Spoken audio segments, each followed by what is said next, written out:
All right, welcome to the SnoWest Show. This is a special episode of the SnoWest Show.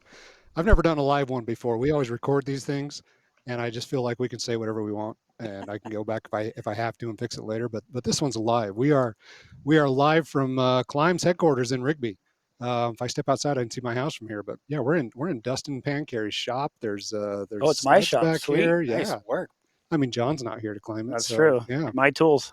Yeah, live from Climb. This is the Avalanche Alliance Sweepstakes giveaway episode. We're going to announce the winner of this snowmobile right in front of us. This is a 2023 Polaris Khaos RMK 163 275 track Patriot boost with all sorts of goodies on it. We'll get to that a little later. We'll talk about all the parts that are on it.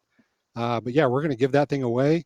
We're going to give away all of the other prizes. We've got an Arctic Cat ZR200. We've got a Marlon Pro 2 Explorer sled deck. Mm-hmm. We've got a Climb head to toe package, and we've got an Ortovox safety package. We do. So all of that is coming up. Uh, First, though, check us out on YouTube. The SnoWest Show is a popular podcast that we do. We do sled tests, we do sled reviews, and we've got a really cool contest going on. Go to snowwest.com, hit the contest button on the menu bar, check that out. That's all I'll do for my own selfish You did a plug. good job, dude. But yeah, we have a really cool show lined up tonight. I'm excited to get into this and announce everything. We have several guests here in studio with me. We have Dustin Pancary. Official title is Senior Associate Marketing Manager with Climb. I have no Did I idea get what that that right? means. Yeah, you got it right. Yeah. You got it right. I mean, Polaris and these long names like Chaos Boost, Turbo Matrix. It means I do whatever needs to be done. Yeah, you do. Yeah, you literally do. All right. Dan Adams to my right. Dan Adams is owner and guide at Next Level Riding Clinics in Alpine, Wyoming. I've done your course. I've done your Avalanche training there. Awesome. Dan offers private riding instructor courses, Avalanche awareness courses. He's also a Polaris factory athlete and a Climb backcountry team athlete. Uh, Dan, you've been around the sport for a long time. John, will you throw Vicky and Matt on the screen with us? We've got a couple guests coming in remotely. Uh, John Farian, he's in the background. He'll be producing this episode, kind of monitoring what's happening on the screen, everything that you guys can see at home.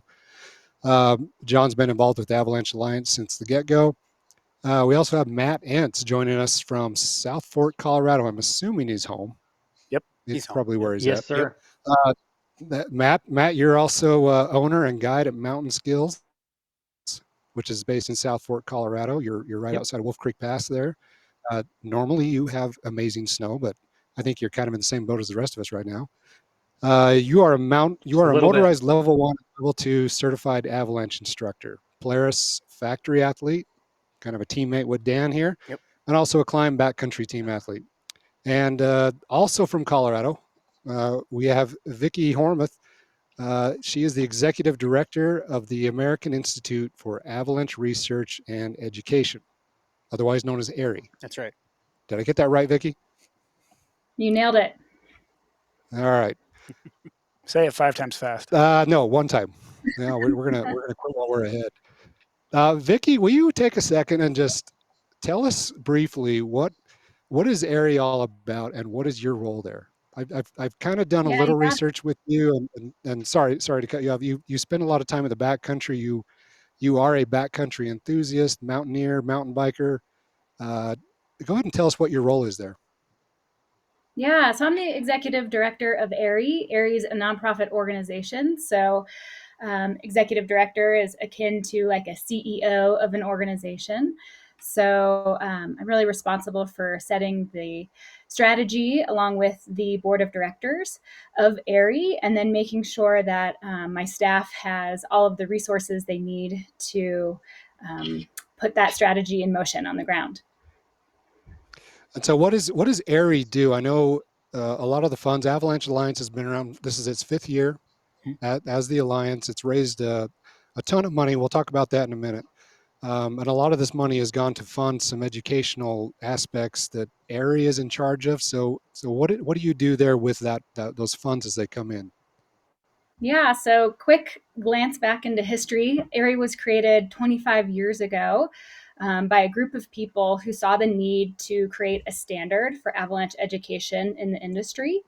And about 7 years ago, We understood from the motorized community that the education that we had created was far too specific for skiers and splitboarders to be translated to the motorized community. So we pulled together a group of motorized folks and created a motorized oriented curriculum and started training instructors to teach that motorized curriculum, including Dan Entz. So today we have about 74 certified motorized instructors, 14 motorized specific providers who teach ARI education all across the United States. So the partnership here with the Avalanche Alliance is super cool. ARI takes a portion of the funds raised every year and puts them in a scholarship fund. And every year we award out scholarships for folks interested in taking recreational courses, professional courses, and instructor training courses.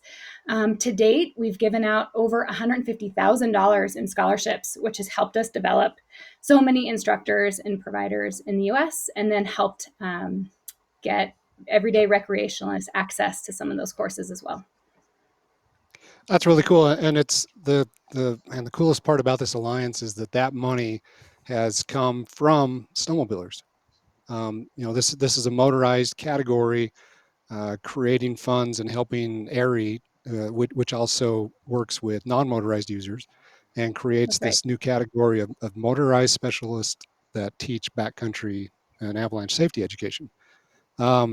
Thanks, Vicki. Dustin, so you've been with Klim. You've been around the industry for a long time. SnowTech magazine, shout out to those guys. They do a fantastic job. You've been one of their test writers and writers. You've worked at Klim for quite a while now, 10 years now. 10 years, yeah. Man, happy birthday. Yeah. That's impressive. Speaking of Klim, we were out riding last week in our good 1.5 feet of snow that we have here. And I rode in that new Atlas 14 vest. Yeah. And I like that. Like I was going to go do a review video, but I think I had the leg strap on wrong. But I'll be wearing the vest over the backpack now. Nice. I'm really impressed with it. It really spreads the weight out. It does. That's what it does. Yeah. It gets rid of the monkey on your back feel, and you just carry the weight over your body a lot better. But Dustin, you kind of have a side role in what you do at Klim, and that is it de facto director of Avalanche Alliance?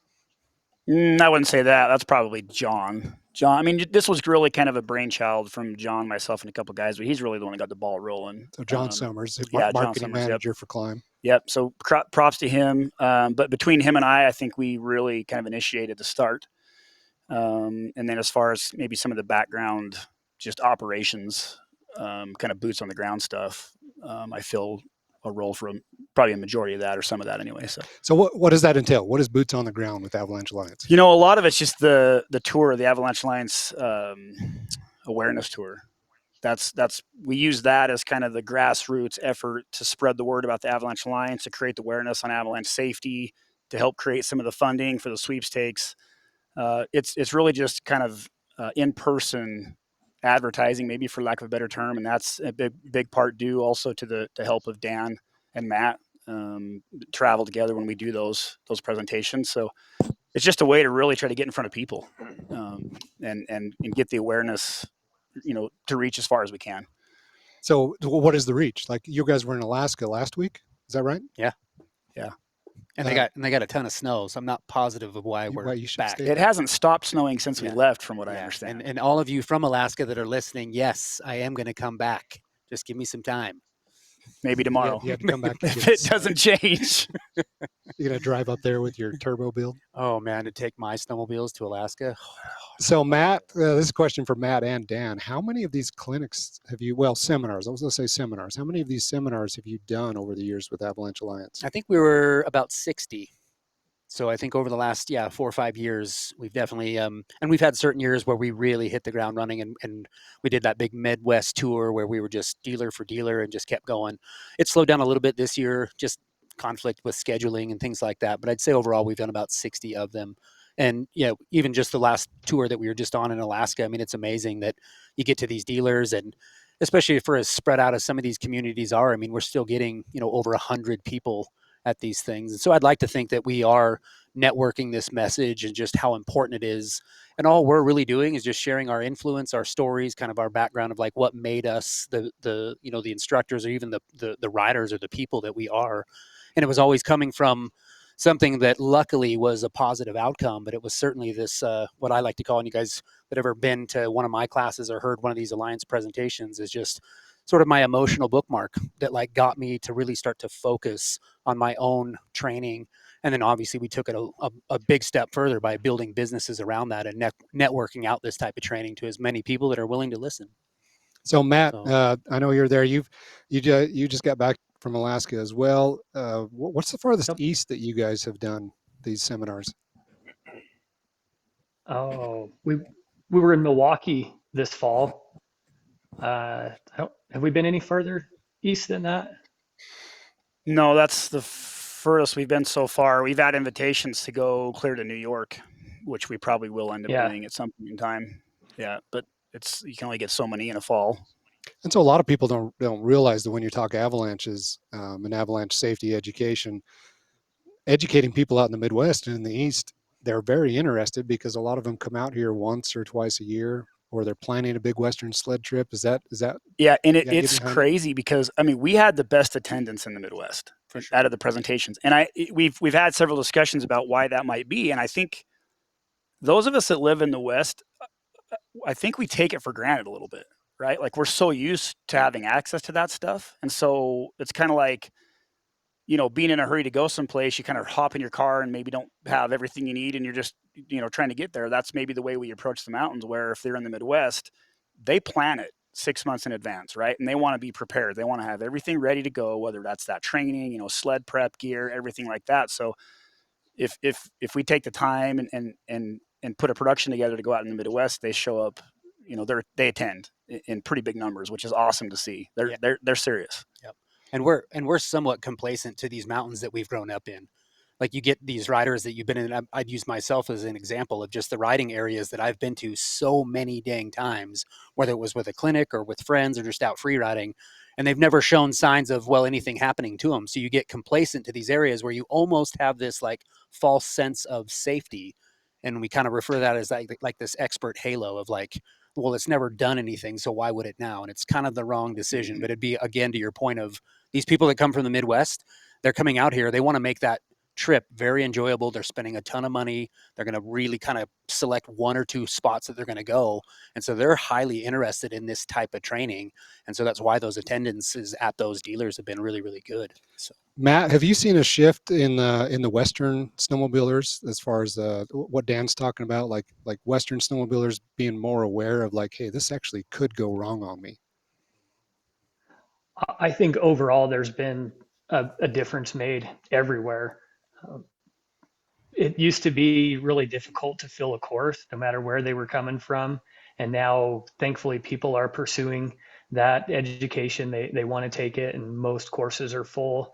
Just kind of an example of, we're in the middle of a level 1 right now. Today was our first day with this one, and we've got one person from the Northeast, 6 from Minnesota, and the rest are from Colorado and New Mexico. But it's really rare that we don't have at least a group of people in one of our courses that is coming from the Midwest. Matt, in a nutshell, what is a level 1 and a level 2 and a rescue course? What are the differences between those? Yeah, real short version. Level 1 is starting from the basics. There's no real training expectations coming in. Any rider is welcome. It's a motorized specific, so snow bike, snowmobile, it doesn't really matter. It's a 3-day course with some classroom time, some time designated for rescue, some time covering lots of things on the snow, terrain recognition, understanding the different types of avalanches, really working with understanding what resources are out there, trip planning, teamwork, slope measurement, stuff like that. And then the designated rescue course is a full day of rescue with more variety of scenarios, advanced rescue techniques, getting into multiple burial situations, which I hope never involved with any of that stuff, but just really hitting on a lot of variety as far as the rescue and dialing in that teamwork and how to be as proficient as possible with that.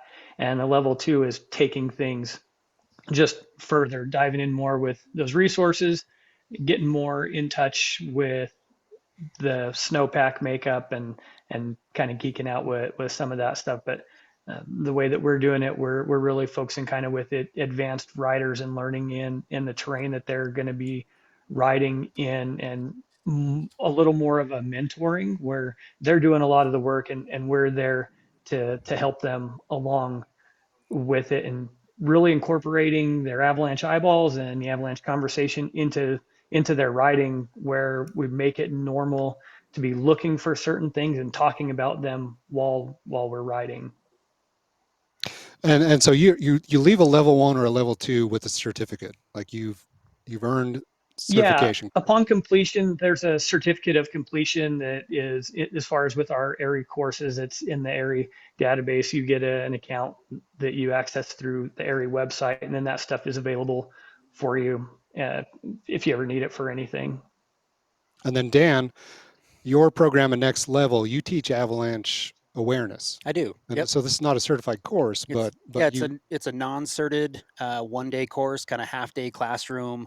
I would say that it follows very similar guidelines to a rescue course, just meaning that my biggest focus is once we're on the snow, it's just all about scenarios. So practical use of our equipment. So it's instead of doing it maybe 1 or 2 times where we sort of dabble into rescue, we really make that a priority, because I'd say that the practice component of it is really what's going to make us effective. And so I'd say to total out what I do, there are some things that we'd call like the necessary evils of things that are like in the classroom, because I think a lot of people assume motorized curriculum means like let's get out and get in the snow and get our hands in it.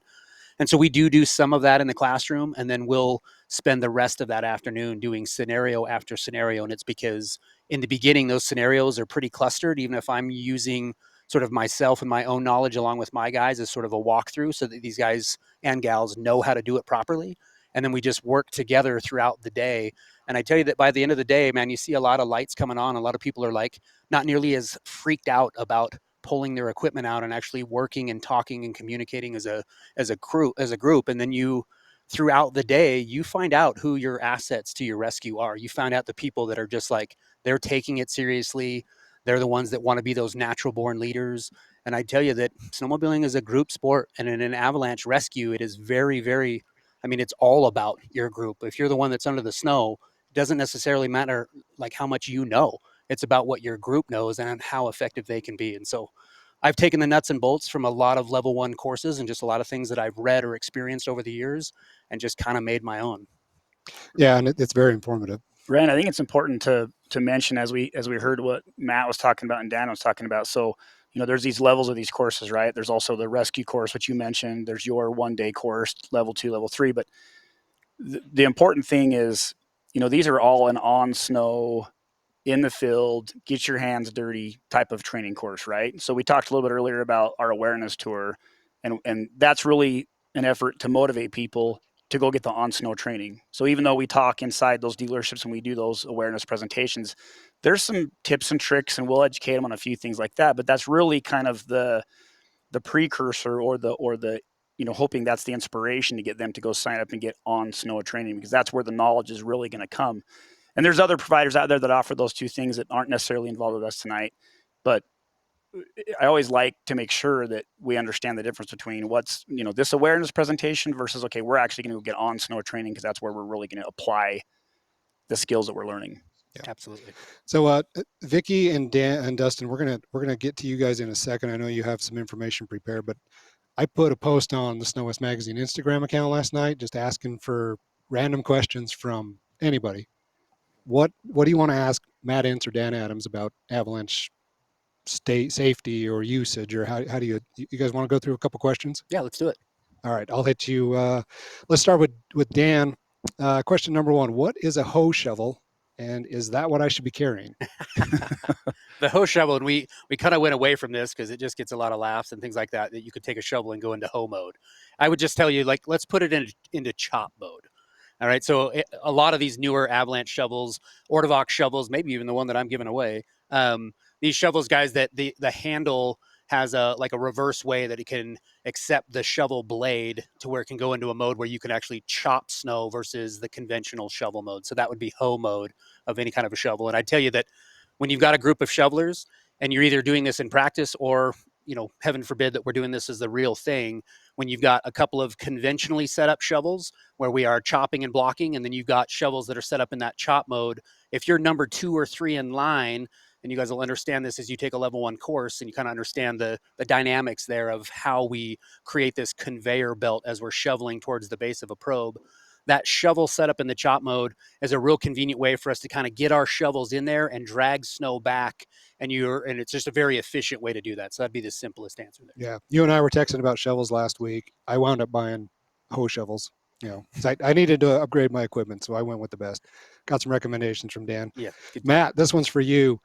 Which one? Okay, Matt, how many people should be in search mode when responding to a burial? Everybody. I need to make sure everybody's in search mode, so we're on the same page. So if there's one person that's not, and a lot of times when we're practicing rescue, people are jumping the gun, and if somebody's not, then that's going to be the signal that the people searching are most likely going to pick up, because it's the closest and strongest signal. Got to make sure that everybody that's in the party is in that search mode, so the signal you pick up is the person you're looking for, so you can save time and get to work and save that life. So everybody recovering stays in search mode until a target has been found. Correct. Okay, Dan, back to you. Where should I carry my transceiver? My chest harness can be hard to access sometimes. Yeah, I agree with you. So wherever that question is, be one of the reasons why, well, with the new Atlas 14 vest, we've got our beacon pocket to the exterior that makes getting to your transceiver really quick and really efficient and really easy. We also created what we'd refer to as like the quick draw harness that many of you guys have seen. I have posted a few things about it. It's a new product from Klim that I've been working with Klim for the last few years on. And it's just another alternative to where you could put your transceiver. And it's basically like you'd wear a drop leg holster for a pistol. It allows you to zip your top zipper of either right side or left side of your leg and zip down and have that transceiver right there strapped to your leg. So it is, I would say, a more robust way of keeping your transceiver connected to you, versus if you're not going to wear it in the holster that's provided, people wearing it in the jacket or the pants pocket, and they're simply clipping their transceiver to like the goggle wipe clip that's in there. I would tell you that was never designed to be strong enough to hold the transceiver. And so we came up with the quick draw as just another alternative to do that. But like I said, I am a firm believer, and I'm wearing the new Atlas 14, and I love having that ability to grab my transceiver in a rescue, guys. To be an asset, to be the guy that's there and on scene, and you're using your transceiver correctly, it is about being able to get to it quickly. Time and time again, when we're doing something simple like a wagon wheel, like a group check in the beginning of the day, I can tell when a transceiver is very difficult to get to when I get people out of my shop. They've just gotten dressed. We go form that circle, and I tell people to get transceivers out, and you see these guys just, they're like, you got to be kidding me. I got to go get that thing. And in the form of rescue, like, I can't even believe what that would look like, of people just digging through how many layers of clothing to try to get to those transceivers. So my bet is you put it where it's convenient to get to it. And we are continually coming up with better options so that you can do that. You can easily access this. All right, back to you, Matt. And this one's pretty relevant to you. All of the training seems to center around recovery. What should you do if you are caught in an avalanche? Oh man, that's a great question. So the very first thing, if there's any sign of it, if you're happen to be wearing an avalanche airbag, is get a hold of that handle and get that thing deployed so it can have an opportunity to do its part to hopefully help keep you at or towards the surface. Otherwise, you want to try to stay as calm as you possibly can. There's questions of if you should stay with your snowmobile or not. If you can stay with it and stay safe and stay above the snow in that manner, or get away from the avalanche, whether that's above or to the side of where that debris is going, that's going to be a great thing. I would say if you have a choice and if the snowmobile is going to become a hazard, then get away from it, get above or to the side of it. And hopefully if something happens, people in your group have eyes on you. So anything that you can do to give them a visual and try and stay towards that surface are the things that can be helpful.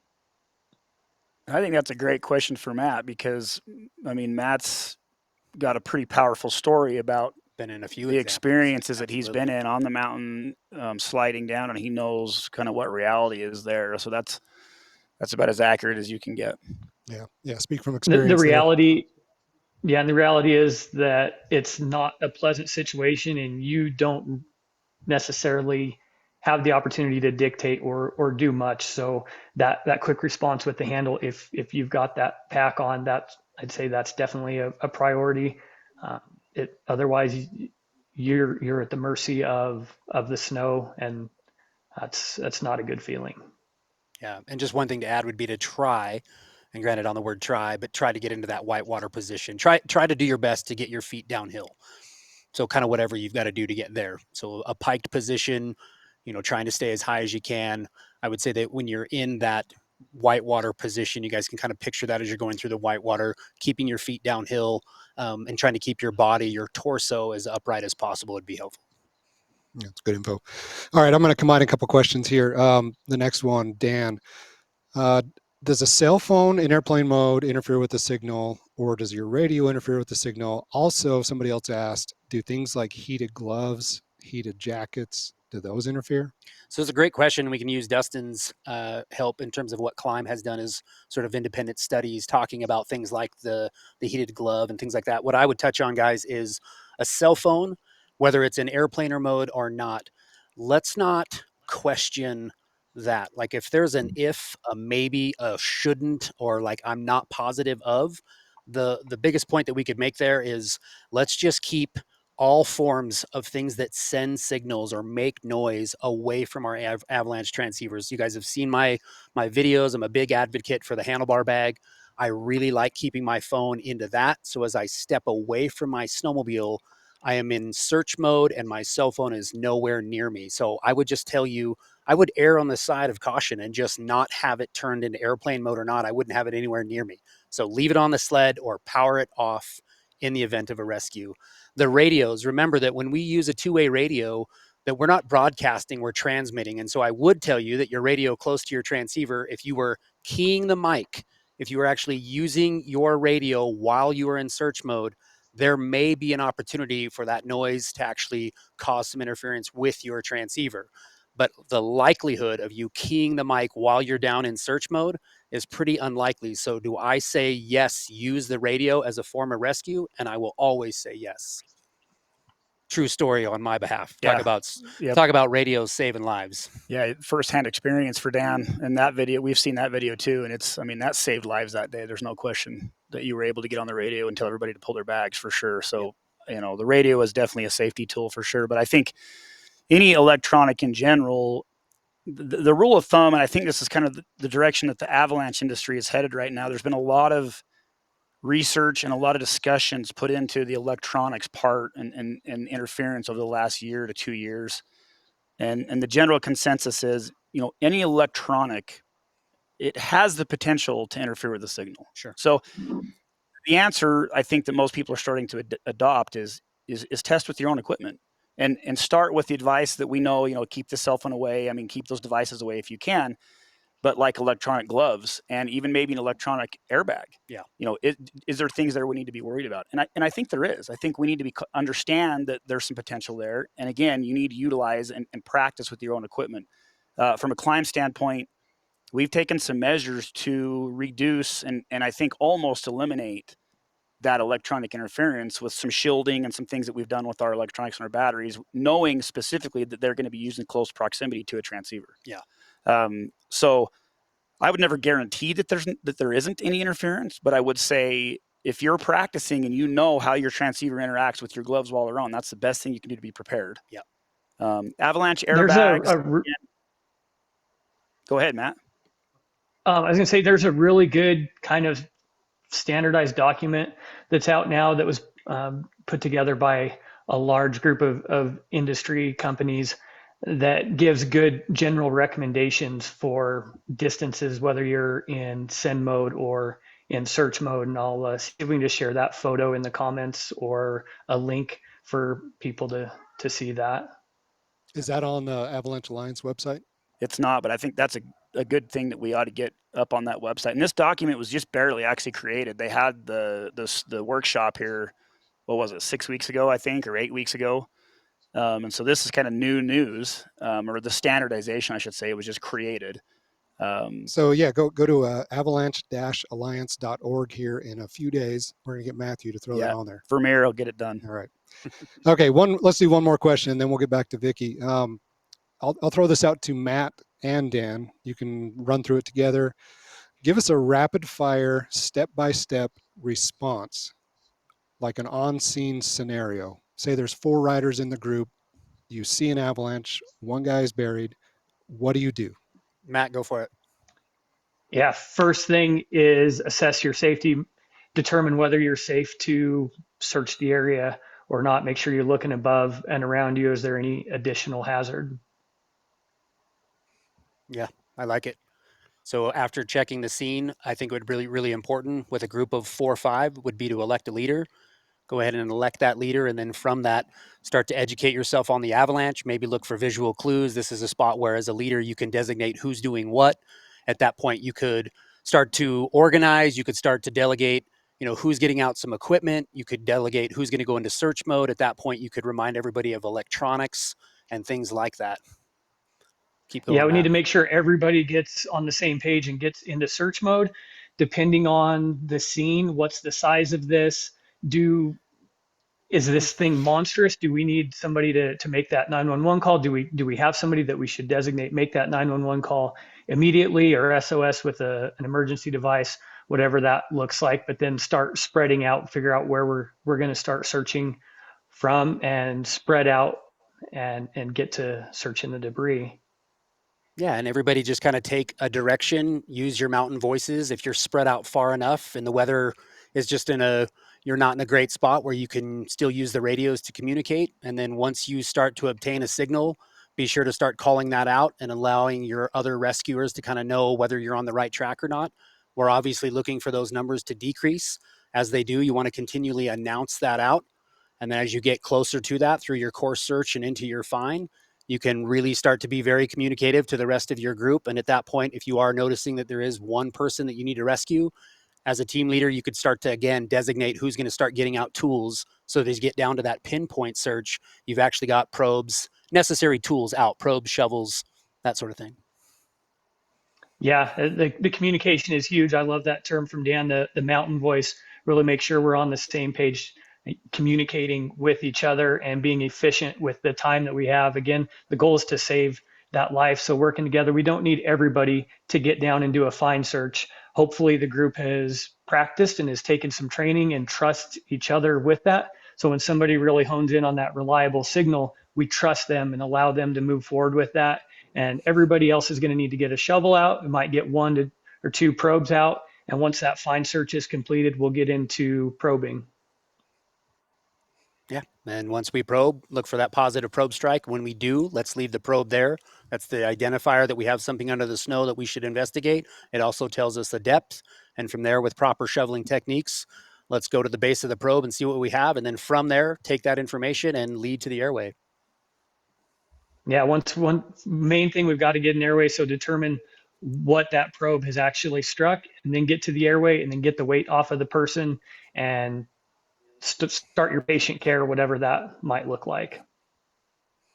Yeah, throughout my years, I've created this acronym, and it's called SLED Safety, or it spells this out. And it's just scene, leadership, educate, designate, search, announce, fall line, extract, treat, and you. And it's basically a step-by-step thing that we've incorporated into my one-day courses. I actually hand out these little ID cards, a little cheat sheet. I've even got these big red cravats that have that acronym on there. And I feel like it's a step-by-step rescue plan. And as you start to incorporate that within your riding group, you can get faster and faster and more efficient with it. And hopefully over time, guys, it's just like practicing with anything. It becomes this thing where you're a bit more robotic, you're less emotional, because you realize that if you do these steps and you do them quickly enough and efficiently enough, we can save lives. All right, cool. That's great information. Thanks, guys. Dustin, let's get back to the Avalanche Alliance and the sweepstakes and the fundraiser. How much money has this brought in this year? The current sweepstakes that we just ended? Current sweepstakes. For so this, we just finished at 130K. And what have you done over the last 4 sweepstakes? We're over 5K. Yeah, we're over So 500K. half a million. Yeah. All right. And you've got some grant information on where some of this is going or who you're working with? Yeah. So, the idea with these funds is to turn those funds into usable resources for the Avalanche community, right? And specifically, generated towards motorized specific Avalanche resources. So over the last couple of years, we've been creating a grant system where Avalanche centers can apply for a grant. They can apply through we email out. We email out information, and then we ask them a series of questions and what they would do with that money, how they're going to be used, and then what effect it's going to have on their area. So then we go through those and we figure out which ones are going to probably be the most beneficial, right? Not that, because I think they're all going to be beneficial, but which ones can we get maybe the best bang for the buck, so to speak, right? To affect the most people as possible. So we've done this 2 or 3 years now, and I'm not going to go through all of that, but we'll just kind of briefly go through where these funds went last season. We wrote 7 grants for 7 Avalanche centers. So that was the Bridger Teton Avalanche Center, the Chugach up in Alaska, Hatcher Pass up in Alaska, the Gallatin National, which is right up in our backyard, the Payette Avalanche Center, Utah Avalanche Center, and then Central Oregon Avalanche Center. So total grant money was $45,000 last year. And it's pretty cool because as you start to look at some of these proposals that they gave us, I mean, they're affecting a lot of people with this money. So we've got a weather station upgrade. We've actually got 3 weather stations throughout those different Avalanche centers. And if you think about it, we all want to see what the forecast is. We get up in the morning, Dan and I are going to run up Squaw Creek. There's a forecast center that's going to tell us some information, and that information is partially coming from a weather station up on the mountain, right? And so that gives us real-time data, and anybody can go to avalanche.org and pull up those weather stations and look at real-time data. So we really like these types of grants because they benefit the whole motorized community and, in fact, also the non-motorized community as well. Anybody in the backcountry that's going to need that information. So a couple other things. Another big one is the Island Park area. Again, this one's real close to home for us, but they did not have a forecast. And this year, starting here about a month ago, we will now have a 7-day forecast, which is one of the biggest destination riding areas in the West. So the funds that were donated there, plus some other grants that Gallatin applied for, has allowed us to now have a real-time forecast for that. So just really valuable information that, again, any motorized person that's going to the backcountry is going to have access to. And I think it's something that's a little bit unique to our fundraiser, this sweepstakes, because you put money in, you buy tickets, you in turn benefit from that money that you just spent. No matter what. No matter what. Yep. So it's a win-win situation, I think, if you could ever have one. Yeah, and helping out these organizations, I think a lot of people they think that they're funded some other way. And so I help with the Bridger Teton, and I try my best to donate and to do the things that I do there. And guess what? I mean, that whole thing is off of donation. Yeah, it's all fundraisers. Yes. Yep. It's unbelievable how much of that we need to continue to support, because these guys and gals that are out there working their tails off, getting their hands in the snow, identifying the dangers that are out there, and spitting out these forecasts every single day, the amount of work that it takes is unbelievable. And the fact that it's all sort of privately funded, right? And all of these donations. So doing this type of thing every single year, guys, I get it that we can only give away a certain amount of prizes to a certain amount of people, but just to Dustin's point, every time we donate to these organizations, we're helping ourselves for the riding areas that we frequent, man. We'd love to be there. Let's get a forecast so that we can all stay and ride safe. Yeah, and I think it's cool because again, it's a group effort. It's snowmobilers helping snowmobilers, snowbikers helping snowmobilers, snowmobilers helping snowbikers. It's unbelievable that you put all that together and didn't mess it up. It's tongue twister for sure. Vicki, let's go back to you real quick. You touched on the scholarships that ARI awards. Talk a little more about those, and then talk about getting signed up for Avalanche classes at avtraining.org. Yeah, so talking about statistics from last year, from last year's sweepstakes, we were able to award $36,000 in scholarships. And like I said, that's split between the 3 audiences that we serve. So instructor training, people looking to become an ARI instructor, professional level training. Maybe you are looking to become a motorized backcountry guide. That training is perfect for you and a prerequisite to become an ARI instructor. And then for recreationalists, folks who are going out there looking to take a class from people like Matt. So last year was about 35 people, and we've been able to do that amount of money every year since we've been partners with the Avalanche Alliance. At the beginning, we had a huge pool of money, so maybe a little bit more at the beginning, but it's something that we really look forward to continuing on. Typically, we give those scholarships out in October. As Matt and Dan have said, these courses fill up pretty quickly, and there's not of motorized specific providers currently in the US. We only have 14 over at ARI. So we do these scholarships pretty early in the fall so that you have an opportunity to plan your winter out and guarantee a spot on your course. So all that scholarship money has been given out for this winter season, but look for that again. We'll post an announcement on Avalanche Alliance and on ARI over the summer. Never too early to start thinking about your winter. And otherwise, if you aren't interested in a scholarship and are really excited to go and take a course this winter, head over to our website. That's avtraining.org.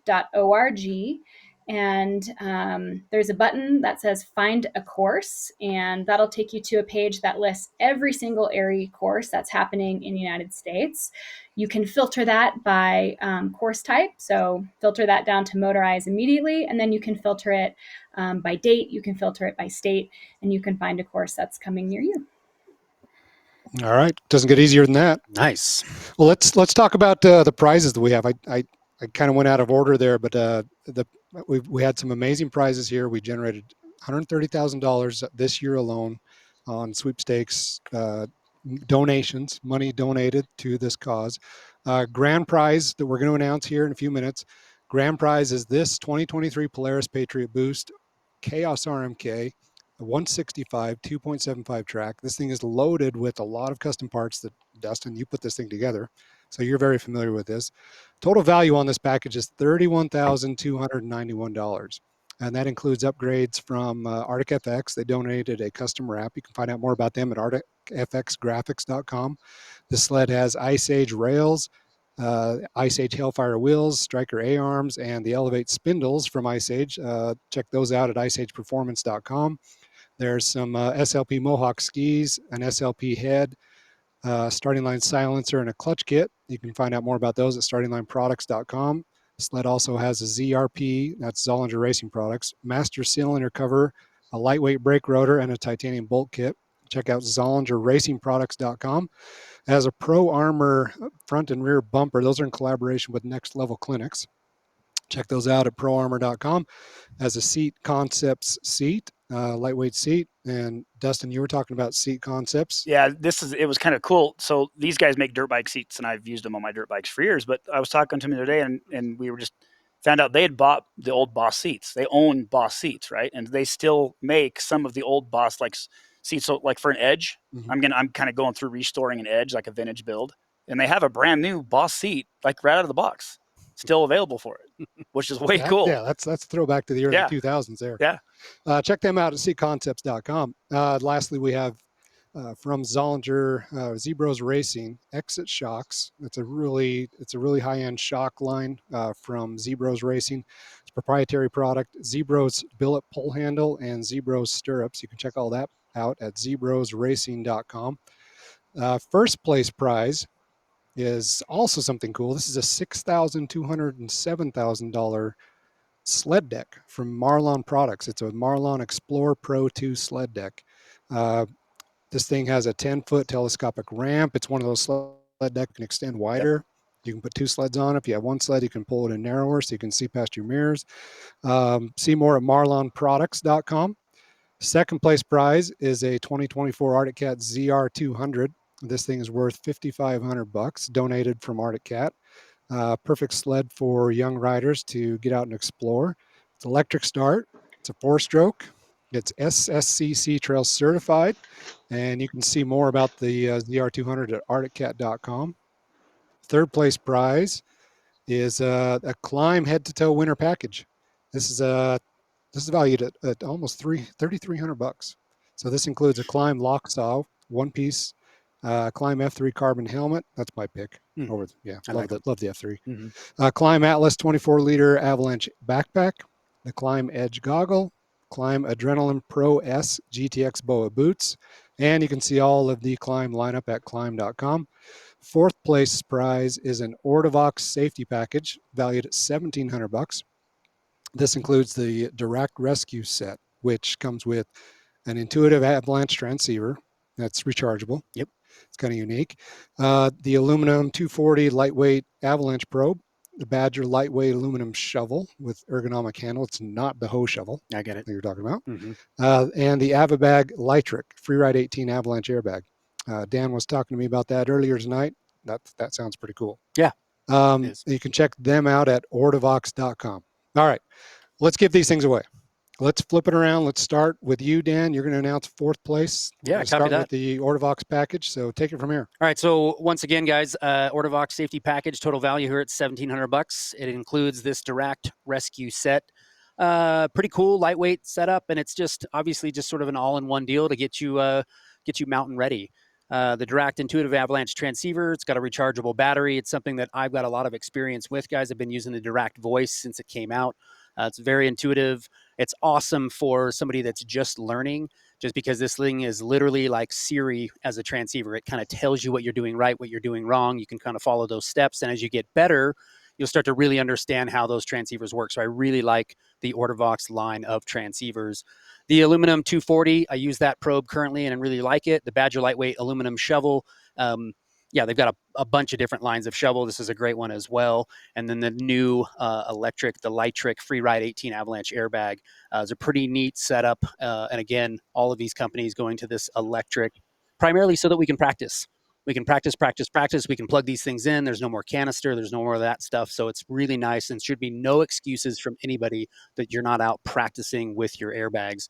And for more information, you guys go to ortovox.com.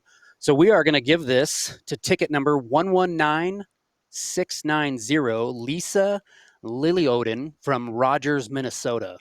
So congratulations, Lisa, on your Ortovox safety package. Nice. Congratulations. Nice. Yes. That is awesome. Round of applause. Awesome. Yay. Can we do a crowd thing back there as our producer? Can you? We got one person in the audience back here. Let's show our audience, our nice live job, audience Ben. in the studio.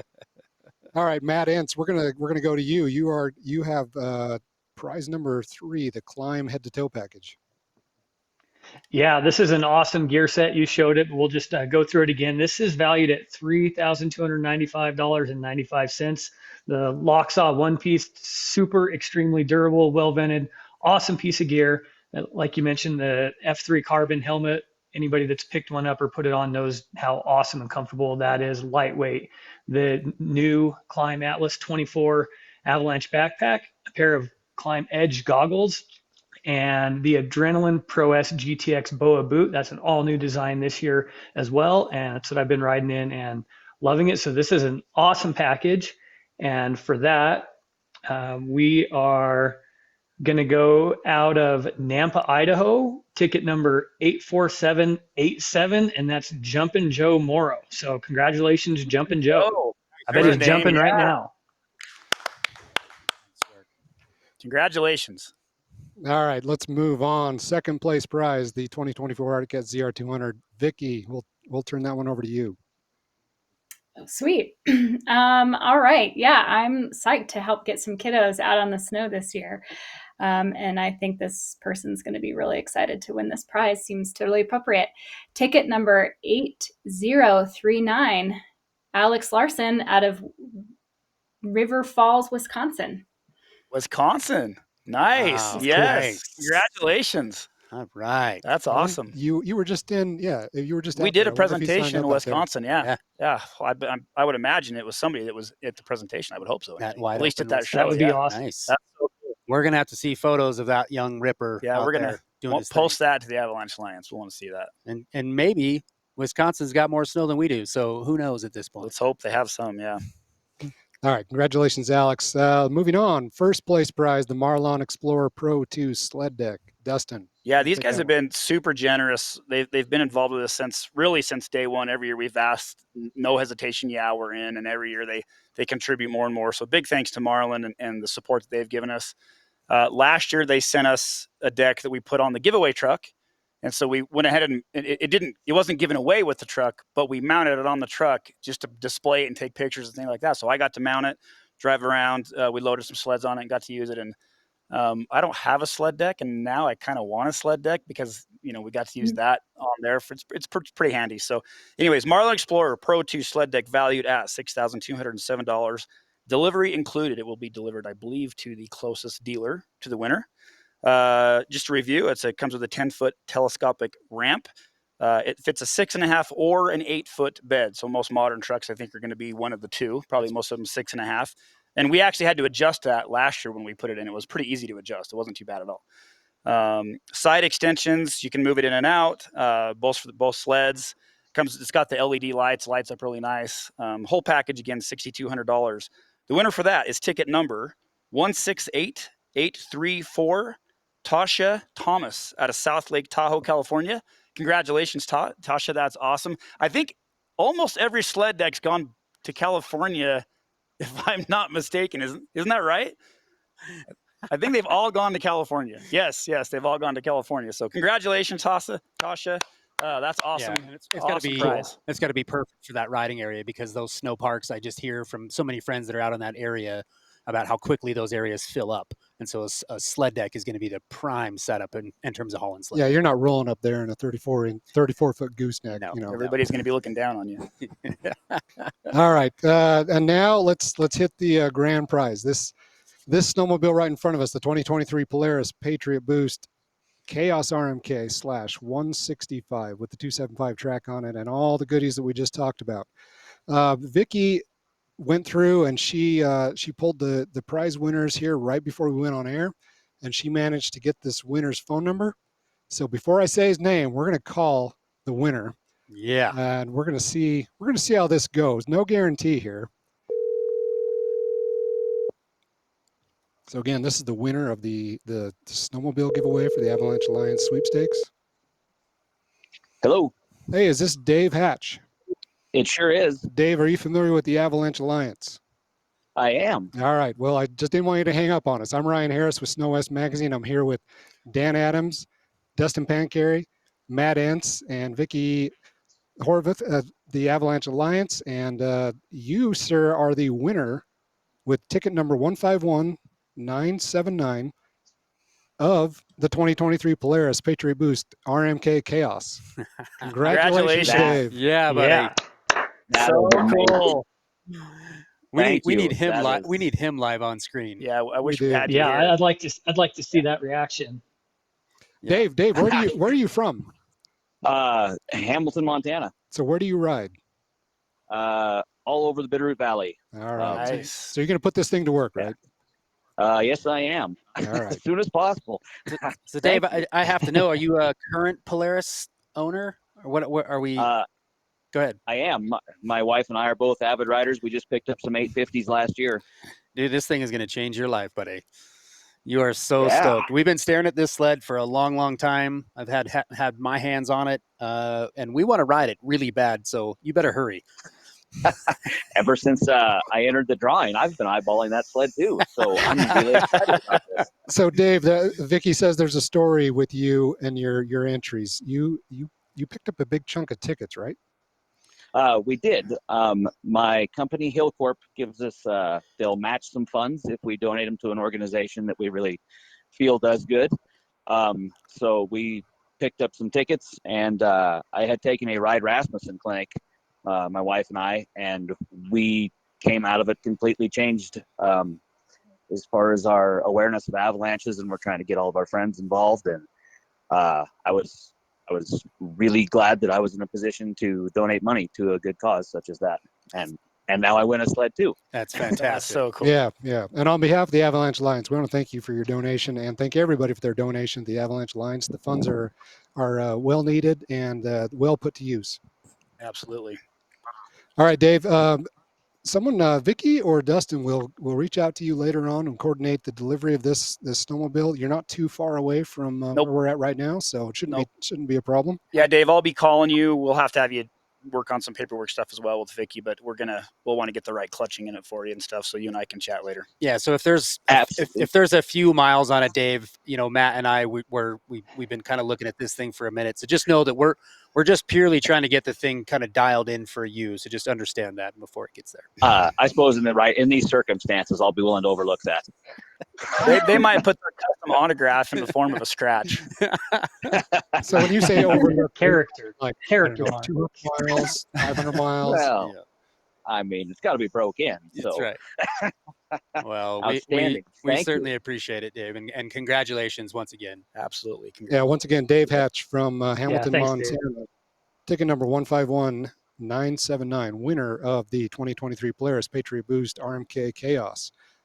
This sled is upgraded, as you know, Dave, with an Arctic FX custom wrap, Ice Age rails, Hellfire wheels, Striker A-arms, Elevate spindles. It's got starting line Mohawk skis, head, silencer, and clutch kit. ZRP master cylinder cover, lightweight brake rotor, titanium bolt kit, Pro Armor next level bumpers, seat concept seat, exit shocks, Zebros pull handle, and Zebros stirrups. And this thing looks really cool. We've dragged this thing around to the Utah Snowmobile Show, the Idaho Snowmobile Show. It's been everywhere else in between. It was at Heydays. Went to Heydays. Yep. A lot of people have been involved in this project, and I want to add, Dave, these companies that donated these parts, all these parts were donated. We haven't purchased one part, and it's such a cool. You're in a cool industry when you call and you say, "Hey, we're doing this," and they're like, "Count me in." They don't ask for how much is it going to cost. Just count us in. Tell us what you need. They don't put a cap on it. They're happy to be involved. They give back to the industry. So I hope everybody that hears this podcast, they pay attention to who these companies are and they support them and say thank you, because these guys, they're such a huge part of this.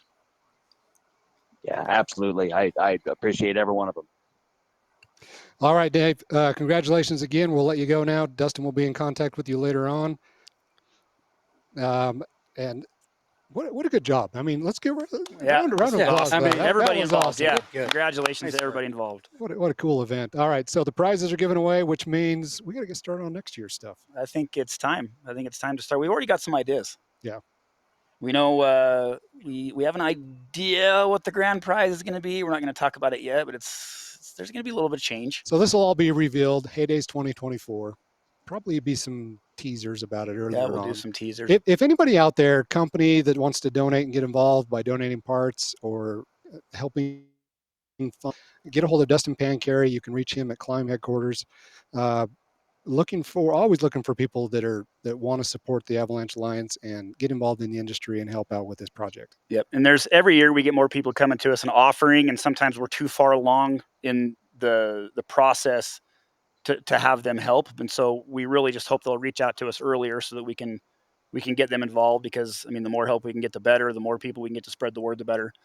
And I think, we're gaining some momentum with this now. And I think we can reach a bigger audience and just continue to make a difference.